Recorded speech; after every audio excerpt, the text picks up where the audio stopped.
औज़ुबिल्लाहिमिनश्शैतानिर्रजीम बिस्मिल्लाहिर्रहमानिर्रहीम। मोहतरम नाज़रीन, अस्सलाम वालेकुम वरहमतुल्लाहि वबरकातुहू। आज अल्लाह ताला का सिफ़ाती नाम नंबर 91 है अद्दारू। जो शख्स शब जुमा 100 मरतबा अद्दारू पढ़ा करेगा वो इंशाअल्लाह तमाम ज़ाहिरी और बातिनी आफ़तों से महफूज रहेगा और कुर्बे खुदावंदी इसे हासिल होगा।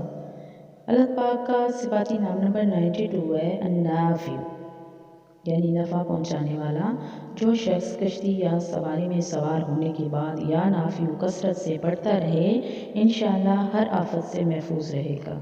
जो शख्स किसी भी काम के शुरू करते वक्त 41 मरतबा या नाफ़ी पढ़ लिया करे तो इंशाअल्लाह काम हस्बे मंशा पूरा होगा।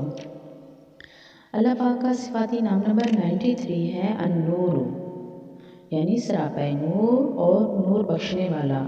जो शख्स शब जुमा में 7 मरतबा सूरत नूर और 1001 मरतबा इस इसम को पढ़ा करे तो इंशाअल्लाह इसका दिल नूर इलाही से मुनव्वर हो जाएगा।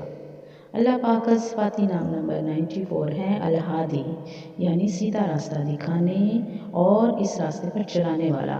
जो शख्स हाथ उठाकर आसमान की तरफ मुँह करके बकसरत या हादी पढ़े और आखिर में चेहरे पर हाथ फेर ले तो इसको इंशाअल्लाह कामिल हदायत नसीब होगी और वो अहले मार्फत में शामिल हो जाएगा।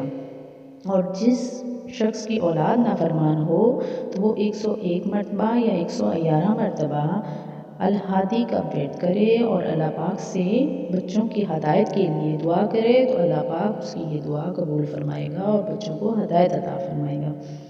अल्लाह पाक का सिफ़ाती नाम नंबर 95 है अल-बदीउ, यानी बेमिसाल चीज़ों को ईजाद करने वाला। जिस शख्स को कोई गम या मुसीबत या कोई भी मुश्किल पेश आए वो 1000 मरतबा या बदीउ समावाती वल अर्द पढ़े, इंशाअल्लाह कशाइश नसीब होगी। जो शख्स इस इसम को बावज़ू पढ़ते हुए सो जाए तो जिस काम का इरादा हो वो इंशाअल्लाह ख्वाब में नज़र आ जाएगा।